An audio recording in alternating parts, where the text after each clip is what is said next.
warahmatullahi wabarakatuh.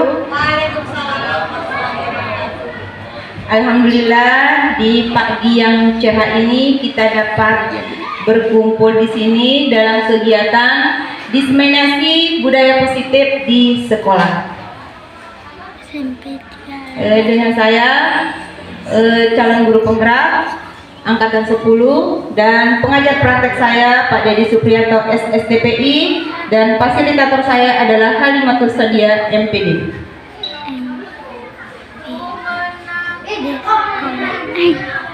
Diseminasi budaya positif di sekolah. Kata budaya positif yang ada di pikiran kita apa? Yang bisa kita terapkan kata-kata budaya positif. Tentang apa saja budaya positif itu? Yang sudah pernah kita implementasikan.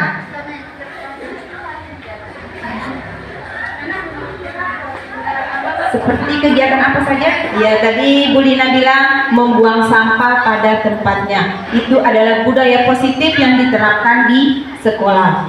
Bukan hanya di sekolah saja kita terapkan namanya budaya positif, tetapi kita mulai terapkan bisa kita dari kelas. Dari saat kita melakukan pembelajaran di kelas, kita dapat melakukannya, kita dapat mengimplementasikannya budaya positif di sekolah. Ya, adapun tentang budaya positif ini adalah budaya positif di sekolah yaitu nilai-nilai dan kebiasaan di sekolah yang berpihak pada murid agar mereka dapat berkembang menjadi pribadi yang kritis, penuh hormat dan bertanggung jawab. Itulah tentang budaya positif, bahwa ada nilai-nilai agar kedepannya kita dapat melahirkan berpihak pada murid. Apa makna disiplin? Pernah dengar kata-kata disiplin? Apa maknanya? Taat aturan. Apa saja? Itulah dimaksud dengan makna kata disiplin. Adapun hal-hal yang terjadi pada disiplin positif ini adalah tentang perubahan paradigma stimulus respon dan teori kontrol. Inilah cara menerapkannya, terapan tentang perbedaan antara stimulus respon dengan teori kontrol. Misalkan di stimulus respon, realitas kebutuhan itu kita sama, tetapi teori kontrolnya, realitas kita kebutuhan kita berbeda. Sama halnya, kita punya mimpi ke depannya melahirkan murid yang berprestasi, tetapi memang respon kita sama, tetapi cara kita sampaikan berbeda. Untuk mendapatkan imbalan dari orang lain atau institusi, apa yang akan saya dapatkan apabila saya melakukannya? Yang ketiga, untuk menghargai diri sendiri, saya akan menjadi orang yang seperti apa bila saya melakukannya. Dari perilaku tersebut, ada hal-hal yang perlu kita hindari, yaitu motivasi eksternal, yaitu tentang untuk menghindari ketidaknyamanan, kita kebiasaan memberikan hukuman, selanjutnya memberikan penghargaan supaya anak-anak itu mau bekerja. Tetapi sebenarnya itu tidak harus kita terapkan, harus kita hindari namanya kata-kata hukuman dan penghargaan. Tetapi motivasi yang perlu kita kembangkan adalah motivasi internal untuk menghargai dia dengan hukuman atau memberikan dia penghargaan atau imbalan apa yang mereka lakukan. Tentang keyakinan kelas, mungkin ini sudah pernah diterapkan kemungkinan besar di masing-masing guru. Keyakinan kelas. Jadi keyakinan kelas ini adalah nilai-nilai kebajikan atau prinsip-prinsip universal yang disepakati bersama. Kenapa harus keyakinan kelas bukan peraturan kelas? Beda bahasanya, beda apa lagi? Kalau peraturan itu sifatnya mengikat dan isinya dibikin oleh satu fraksi. Kalau keyakinan itu itu bisa dijelaskan? Menurut hemat saya, terdapat perbedaan antara keyakinan kelas dengan peraturan kelas. Yang bisa saya sampaikan di sini bahwa keyakinan peraturan terlebih dahulu. Peraturan kelas itu biasanya berisi aturan-aturan yang sifatnya mengikat dan dibentuk atau dibuat oleh satu pihak saja, itu peraturan kelas. Kalau keyakinan kelas yang selama ini biasanya dikenal dengan kesepakatan kelas, itu dibentuknya itu kesepakatan dari kedua belah pihak. Jadi yang membuat aturan sama yang harus menaati aturan itu harus sama-sama terlibat. Jadi di sana juga selain aturan diberlakukan, ada juga konsekuensi yang harus ditanggung manakala keyakinan atau kesepakatan itu dilanggar, dan itu disepakati oleh kedua belah pihak, baik yang membuat aturan, yang membuat keyakinan maupun yang melaksanakan keyakinan atau kesepakatan kelas. Itu dari saya, Bu. Terima kasih. Assalamualaikum warahmatullahi wabarakatuh. Waalaikumsalam warahmatullahi wabarakatuh. Terima kasih Pak Edi. Ini ikatan. Tetapi kalau keyakinan kelas menampilkan dengan nilai-nilai dari kerjasama yang kita terapkan. Apakah ada yang bisa menyebutkan? Coba satu sebutkan nilai-nilai keyakinan yang ingin kita terapkan di sekolah. Dari nilai budayanya, nilai apa lagi yang bisa diterapkan di keyakinan kelas ini?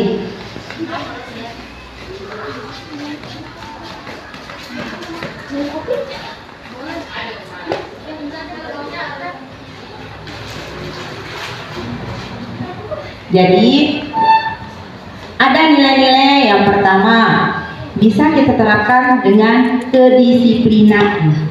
Selanjutnya tanggung jawab, menghargai, menghormati orang lain, itu termasuk keyakinan kelas. Itu keyakinan yang ingin kita sepakati ya, berdasarkan budaya positif. Jadi dari keyakinan tersebut maka bisa kita turunkan ke peraturan atau kesepakatan kelas ya. Jadi bisa melalui tanggung jawab, misalkan selalu mengembalikan buku ke tempatnya, itu termasuk tanggung jawab. Misalkan keyakinan kelas yang kita buat pada saat jam pelajaran. Di pelajaran kita bukan hanya sekolah saja harus mendapatkan keyakinan kelas, tetapi kita masing-masing guru mata pelajaran bila perlu wajib kita melakukan namanya keyakinan kelas agar dapat tercipta pembelajaran yang aman dan nyaman bagi anak. Itu tentang keyakinan kelas. Selanjutnya, kita sebagai guru, kita memiliki 5 posisi kontrol guru. Yang pertama, penghukum, pembuat merasa bersalah, teman, pemantau, manajer. Dari kelima posisi kontrol guru ini, apakah baik untuk kita lakukan menjadi penghukum? Apa yang perlu kita lakukan? Sebagai posisi kontrol guru akan mendapatkan siswa yang berpihak ya. Saya juga pernah melakukan hal tersebut, tetapi alhamdulillah ini adalah pembelajarannya bahwa kata-kata tersebut sebenarnya tidak baik untuk kita ucapkan. Seperti saya kecewa, berarti anak itu memiliki, kita ucap anak itu hal-hal yang tidak positif. Selanjutnya sebagai penghukum, kamu tidak pernah benar melakukannya, kamu selalu melaksanakan hal-hal yang dilarang ya, tidak pernah melakukannya. Misalkan disuruh mengerjakan tugas kelas, tidak pernah melakukannya, kita suruh keluar dari kelas. Penghukum, berarti kita posisi kontrol kita berada di penghukum. Kemungkinan kita semua pernah melaksanakannya, mungkin sering kita lakukan, ya. Selanjutnya, posisi kontrol guru kita sebagai teman. Berarti ayo lakukan demi ibu ya nak. Itu adalah sebagai teman. Bagaimana cara memotivasi anak supaya mau bekerja? Bagaimana cara kita rangkul anak-anak tersebut? Selanjutnya sebagai posisi pemantau. Inilah sebenarnya hal-hal yang perlu kita terapkan adalah bagaimana cara menyelesaikan masalahnya, tetapi bukan melihat kesalahannya, tetapi bagaimana cara menyelesaikan masalah. Itulah tentang posisi kontrol guru. Selanjutnya, pada disiplin positif itu ada dikenal dengan istilah kebutuhan dasar manusia. Dia ini kita kasih tugas, misalkan kasih tugas membuat bola. Sementara bola tersebut dia kurang memahami tentang bola. Terus apa yang akan kita lakukan? Berarti kita harus mengidentifikasinya, ya, dengan cara melakukan asesmen diagnostik, ya. Itulah kebutuhan dasar tentang manusia pada budaya positif ini. Maka perlu ada pembelajaran yang berpihak pada murid sesuai dengan filosofi Ki Hajar Dewantara. Artinya tentang budaya positif, selanjutnya tentang segitiga restriktif. Itu tujuannya, ya. Selanjutnya membantu murid untuk jujur pada diri sendiri. Selanjutnya memberikan penawaran, hukuman atau paksaan. Selanjutnya ini tentang segitiga restitusi. Inilah hal-hal yang termasuk dengan segitiga restitusi. Segitiga restitusi ini ada 3 komponen yang termasuk dalam segitiga restitusi. Yang pertama, menstabilkan identitas. Yang kedua, validasi tindakan yang salah. Yang ketiga, meyakini keyakinan pada siswa. Alhamdulillah, minggu yang lalu saya juga sudah melihat ada beberapa guru melakukan hal tersebut, walaupun tidak tahu bahwa itu adalah hal yang diterapkan adalah proses segitiga restitusi. Pertama, kita stabilkan dulu identitas anak. Cara melakukan identitas, ya, segitiga restitusi ini. Selanjutnya baru kita memvalidasi tindakan yang salah. Kenapa dia berbuat seperti itu? Selanjutnya kita menanamkan keyakinannya.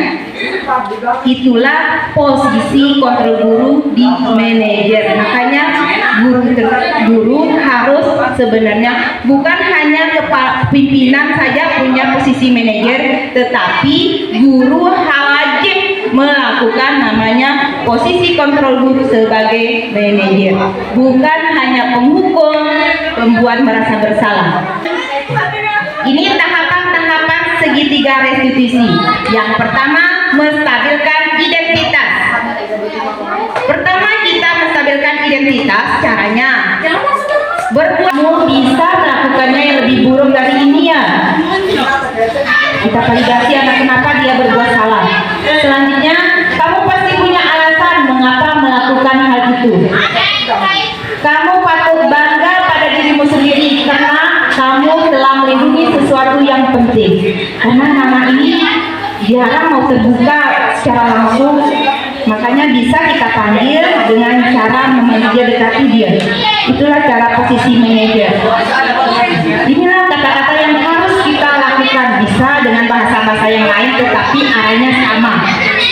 Bukan kita, kenapa kamu seperti ini, kenapa kamu telat, setiap pelajaran ibu tidak pernah kamu datang. Itu berarti kita hanya sekolah. Melaksanakan dia ini kasus tentang masalah murid yang jarang melaksanakan tugas dan tidur di kelas. Ya, ini ya. Kita pertama mengidentifikasinya. Kenapa dia itu sering tidak menyelesaikan tugas? Kenapa? Ya, itu harus kita dekati dulu dengan kata-kata positif. Jangan kita jawab kamu ini tidak mengerjakan kelas, nilai kamu sekian. Itu berarti berdasarkan budaya positif ini tidak baik kita terapkan. Ada dua kasus yang saya lakukan kemarin adalah tentang siswa yang sering terlambat datang sekolah. Alhamdulillah setelah kita lakukan tahapan segitiga restitusi ini, mereka dapat meyakini dirinya. Bisa kita tahu kenapa dia itu jarang melaksanakan tugas dan tidur di kelas. Ternyata dia anak itu secara jujur, dia berkata jujur. Bisa kita keyakinan kelas yang kita dapatkan dari anak-anak itu jujur, bertanggung jawab, disiplin. Bisa kita dapatkan keyakinan kelas. Maka karena anak sekarang banyak yang menutup dirinya untuk mau berbuat kejujuran tersebut, bertanggung jawab. Kadang kita kasih tugas, mereka kita tidak tahu alasannya, makanya bisa kita lakukan dengan melakukan permasalahan pada siswa. Jangan kita hukum saja. Misalkan dia itu telat masuk kelas, kita keluarkan, kita suruh bersihkan kamar mandi, kita suruh keliling lapangan. Itu hal-hal yang perlu kita hindari sebagai guru. Semenjak ini ya juga saya akan melakukan pembelajaran ke depannya. Ternyata hal-hal yang telah kita lakukan ternyata kurang baik untuk kebutuhan anak. Jadi saya harapkan untuk kedepannya bisa kita secara bersama-sama berkolaborasi bagaimana cara supaya budaya positif ini bisa lebih baik di sekolah kita. Kemungkinan dari pemaparan tentang pemahaman budaya positif ini ada yang ingin berbagi atau ingin bisa kita diskusikan, bisa silakan. Bismillahirrahmanirrahim. Assalamualaikum warahmatullahi wabarakatuh. Terima kasih atas kesempatannya. Apa yang sudah disampaikan oleh Ibu Jahra tadi sebagai pemateri ya, itu sudah sangat jelas. Akan tetapi ada satu hal mungkin yang bagi saya belum bisa saya temukan jawaban. Sebutkan bahwa kita tidak boleh menjadi penghukum. Satu contoh kasus yang mungkin selama ini juga kita rasakan bersama. Ketika kita memberikan tugas kepada siswa, kemudian siswa tidak mau mengerjakan. Bukan lagi memang mereka tidak mau mengerjakan gitu. Nah, kalau kita menghukum jelas salah. Di sisi lain, untuk kita ingin meningkatkan motivasi mereka dengan cara memberikan hadiah misalnya, apapun bentuknya, entah dalam bentuk nilai yang kita janjikan misalkan. Kemudian apalagi jelas-jelas kan dalam bentuk barang, kemudian uang, itu juga sepertinya tidak dibolehkan. Karena ini juga pernah saya dapatkan juga, ini yang kedua kalinya mungkin dari Pak Safin ya, pernah disampaikan juga bahwa tidak boleh kita memberikan iming-iming hadiah kepada siswa tersebut untuk meningkatkan motivasi belajarnya. Nah, dari kedua hal ini, kira-kira kita mengambil tengah apa sih contoh tindakan yang harus kita lakukan gitu. Kalau kita tidak bisa menjadi penghukum, tidak boleh menjadi penghukum, kemudian tidak boleh juga memberikan hadiah kepada anak-anak tersebut. Nah, kira-kira kalau memang nanti ada, saya yakin pasti akan dijawab oleh Bu Zahra. Nah, kira-kira tingkat keberhasilannya seperti apa? Ya. Nah, mungkin itu saja Bu Zahra ya. Terima kasih. Assalamualaikum warahmatullahi wabarakatuh. Terima kasih Pak His atas kita di sini saling kolaborasi, saling berdiskusi. Tadi Pak His mengatakan bahwa apa yang telah dilakukan, misalkan pertama tadi tentang hukuman, tentang memberi penghargaan, tindakan apa yang perlu kita terapkan sebenarnya? Kenapa harus memberikan hukuman itu tidak baik, memberikan penghargaan itu tidak baik? Karena ya tindakan yang memberikan hukuman, memberikan penghargaan itu adalah tindakan motivasi dari eksternal anak. Berarti anak itu tidak dari dirinya sendiri, tidak mulai dari diri. Maka yang terpenting adalah bagaimana cara anak itu bisa menghargai dirinya sendiri, kebutuhan mereka sendiri dulu kita pahami. Makanya setelah itu baru ya untuk membangun budaya positif sekolah itu supaya menyediakan lingkungan yang aman, nyaman, murid-muridnya bertindak dengan baik ya. Maka hal yang perlu dilakukan, motivasi atau perilaku yang perlu kita lakukan adalah untuk supaya dia itu kita harus mendekati dia. Bagaimana cara dia diri sendiri menghargai dirinya sendiri, ya, supaya dia memotivasi dari dalam diri, bukan hanya mengiming-imingkan penghargaan, mengiming-imingkan tentang selanjutnya hukuman karena saya mengerjakan tugas ini, nanti saya takut disuruh lari sama Pak His. Begitu, tidak harus seperti itu, tetapi motivasi yang perlu kita sampaikan ke anak-anak ini adalah bagaimana dia itu mampu menghargai diri, bagaimana dari dalam dirinya, bukan hanya karena apapun yang kita kerjakan, kalau tidak dari dalam diri maka nilainya tidak mungkin mendapatkan hasil yang terbaik. Walaupun dengan iming-imingan penghargaan, iming-imingan dengan hukuman, dia bisa saja di depan kita itu dia akan menurut, tetapi di belakang belum tentu dia akan melakukannya. Makanya saya bilang bahwa tindakan sebaiknya adalah bagaimana cara kita dekati dia dulu. Kita tahu kesalahannya mereka, kita identifikasi dulu. Kita memahami karakter siswa dulu. Itulah filosofi pada modul 1 waktu itu tentang bagaimana filosofi pendidikan Ki Hajar Dewantara berkaitan dengan pembelajaran yang berpihak pada murid. Yang sering didengung-dengungkan dalam guru penggerak ini adalah menghamba pada murid. Kata-kata menghamba kadang dicap itu tidak baik, menghamba, bukan menghambanya di dalam guru penggerak itu. Bukan kita menuntun anak bahwa kita adalah fasilitator mereka. Jadi guru di sini tindakannya adalah bagaimana cara memotivasi.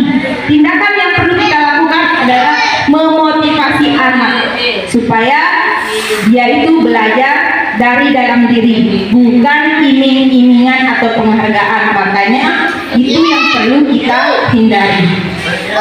Memang saya juga pernah melakukan hal tersebut. Yang mendapatkan nilai 100 saya akan kasih hadiah ini. Itu termasuk penghargaan. Bisa kasih penghargaan. Ternyata hanya pas saat kita berikan penghargaan, tapi setelah itu kalau kita tanya hilang. Tetapi kalau sudah kita mulai melakukan pendekatan, melakukan dengan mengidentifikasikan masalahnya, insya Allah dia itu bisa kita menerapkan nilai-nilai keyakinan pada dia. Bagaimana? Pertama, kita bisa mengajak dia komunikasi dengan sambil kita jalan-jalan. Ya, misalkan di kelas pada saat jam istirahat atau biasa anak-anak itu kadang mau dia curhat atau apa, bisa dengan dari situ tindakan kita bagaimana kita harus tahu menggali informasinya dia. Itu cara yang untuk mengembangkan motivasi perilaku pada anak. Kita kembangkan bagaimana nanti anak ini supaya kedepannya bukan hanya iming-imingan hukuman, karena dia dapat hukuman dia tidak mau membuat puisi seperti itu Pak Boy, ya. Jadi dari ini makanya kita harus menerapkan pada pembelajaran kita bagaimana anak-anak itu bisa menghargai diri sendiri, bisa belajar itu bukan karena ada apa-apanya, tetapi apa adanya.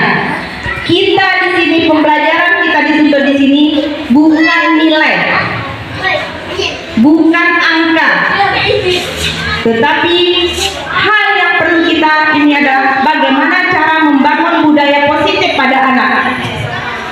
Kalau materi sudah sampai kita sudah disampaikan, habiskan, tetapi kita sebagai seorang guru di sini adalah sebagai penuntun, bukan hanya pemberi pembelajaran atau mendidik saja, tetapi bagaimana cara kita mengembangkan anak-anak itu menjadi anak yang mandiri, disiplin, sesuai dengan filosofi Ki Hajar Dewantara. Maka pembelajaran sekarang adalah yang berpihak pada murid. Itulah hal-hal yang perlu kita lakukan. Makanya seperti yang dilakukan tadi, bahwa menemukan siswa yang banyak masalah bisa melalui dengan segitiga restitusi itu tersebut. Pertama, menstabilkan identitas, karena pernah juga saya lihat Pakis juga langsung seperti itu. Alhamdulillah, bagaimana anak-anak itu merasa selalu dihargai kan Pakis hasilnya.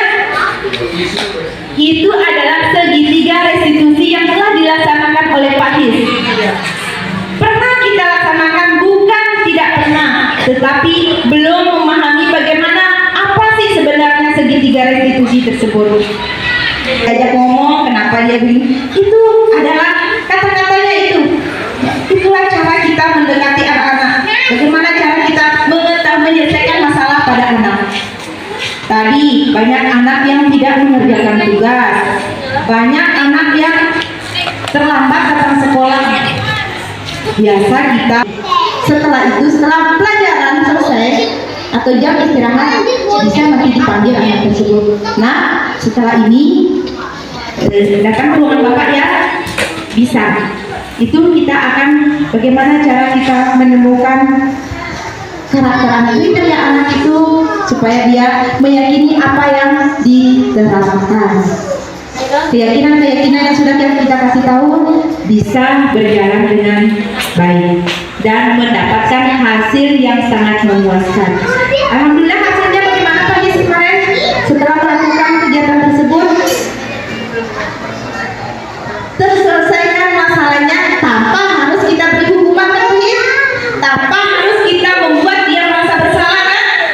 Iya, jadi alhamdulillah guru-guru yang lain juga pernah melaksanakan hal tersebut. Ya, mengatasi masalah. Ya, itu pemaparan tentang aksi nyata. Ada lagi yang bisa kita berbagi di sini tentang materi budaya positif ini? Budaya positif yang misalkan yang sering kita lihat di motivasi perilaku manusia. Tadi kan ada yang penghukum, ada yang sebagai pemantau, pemberi rasa bersalah. Makanya itu kita usahakan ke depannya bisa kita ubah, bahwa kita seorang guru posisinya bisa hanya sebagai teman, terutama kita usahakan seorang guru itu adalah sebagai manajer. Itu.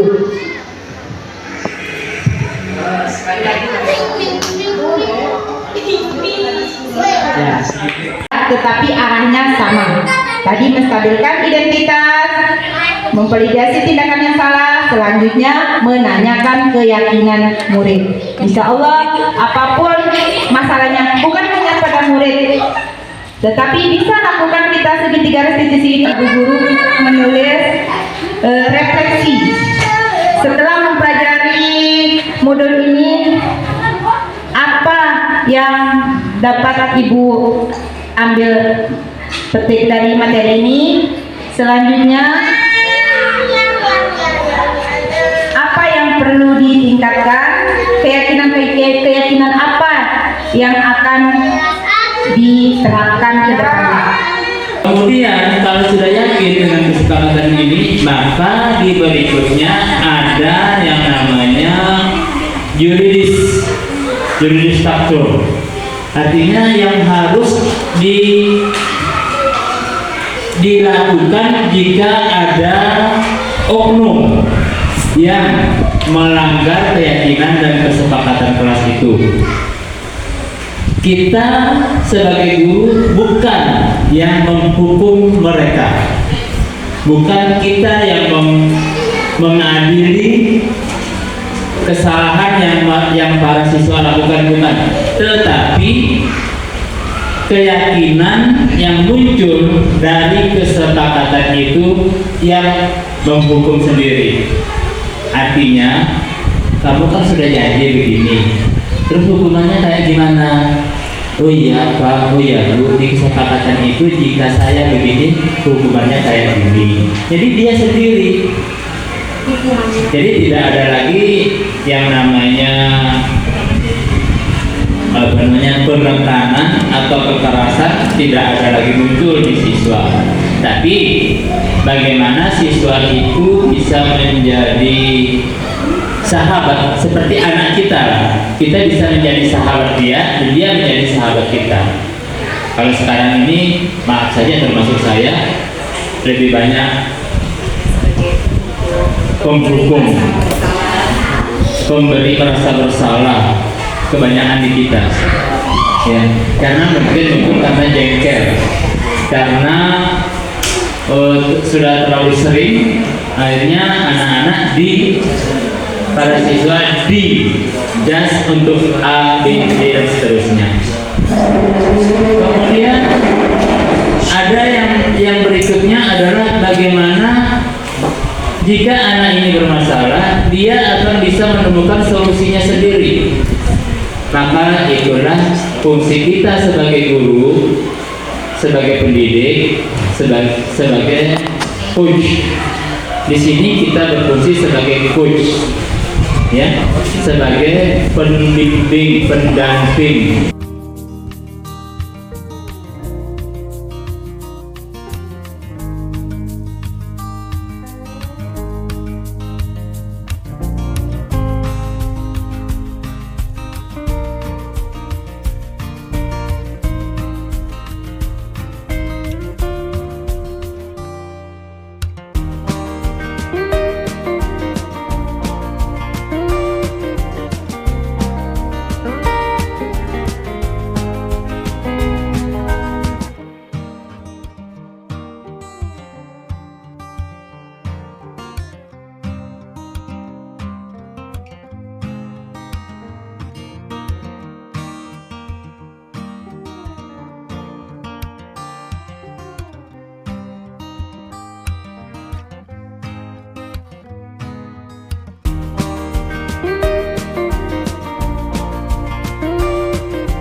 kalian belum pernah mendengar tentang keyakinan.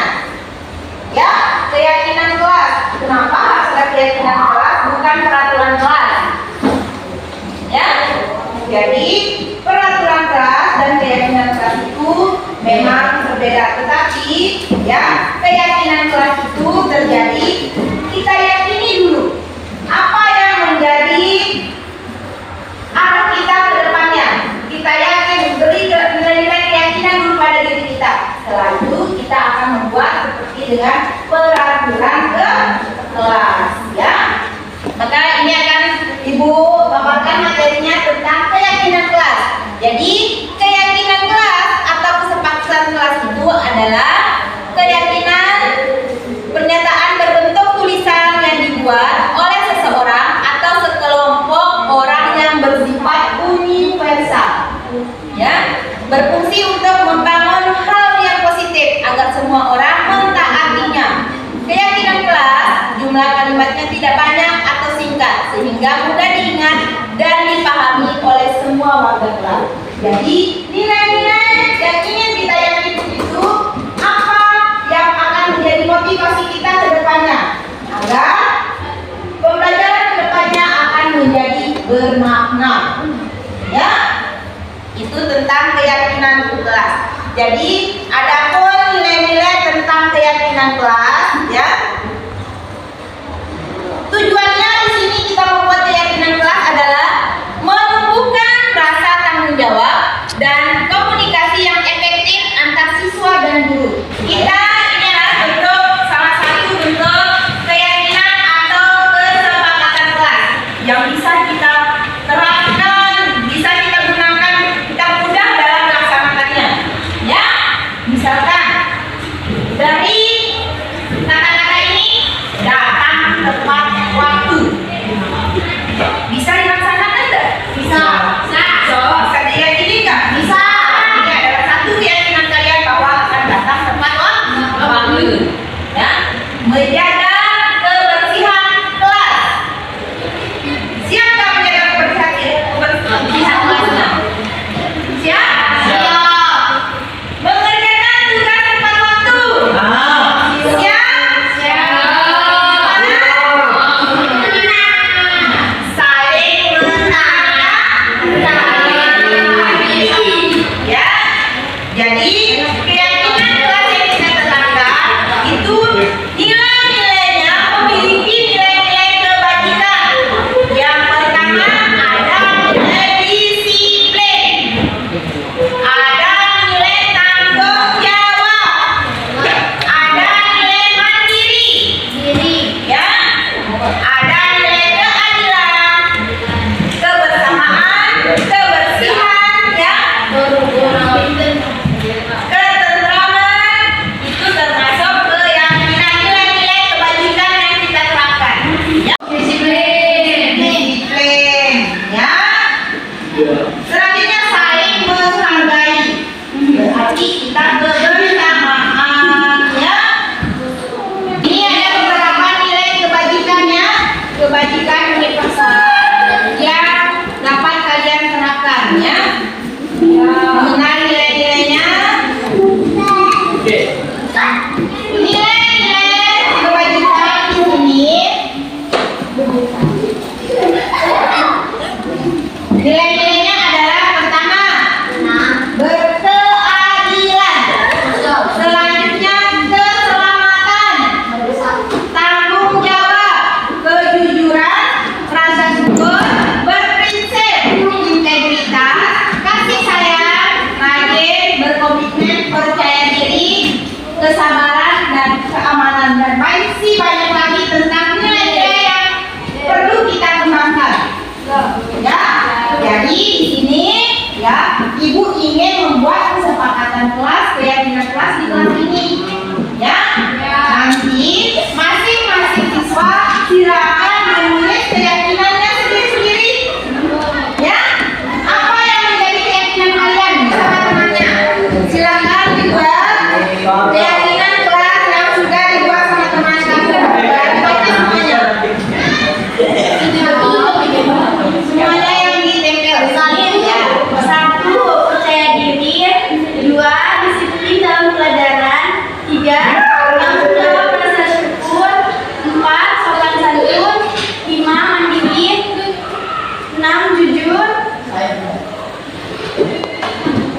kejujuran, tanggung jawab, disiplin, percaya diri, tanggung jawab, dan jujur. Iya. Kasih terpimpin.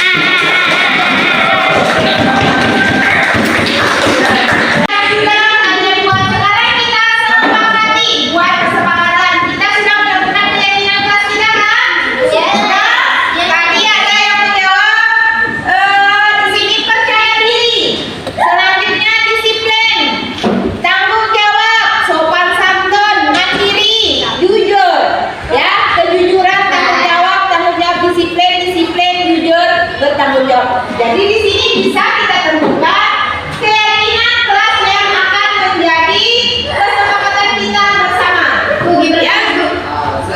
Berarti yang pertama adalah percaya diri. Jadi keyakinan kelas akan yang menjadi kesepakatan kita adalah pertama percaya diri. Yang kedua tadi ada tadi banyak disiplin, maka kita ambil satu yaitu disiplin. Yang ketiga ada tanggung jawab. Aneh tuh. Selanjutnya yang kedua jujur. Ya. Wahyu itu, wahyu. Rasa bersyukur Ibu. Oh, ada rasa bersyukur. Oh, wahyu. Bisa ada wahyu semuanya. Katanya ini apa bang? Jadi di kelas ini ada 5 keyakinan yang menjadi makanya akan kita buat tentang kesepakatan kelas kita. Percaya diri. Salah satu bentuk percaya diri ini bagaimana adik-adik? Wahyu ini. Misalnya apa Mimpi? Tidak takut. Percaya diri. Percaya diri. Apa? Tidak tahu. Ya, berarti mengerjakan piket kelas sesuai jadwal. Selanjutnya jujur. Jujur apa? Jujur kita Aduh. Ya. Jujur saat mengerjakan tugas. Jujur sendiri. Jujur Ya. Selanjutnya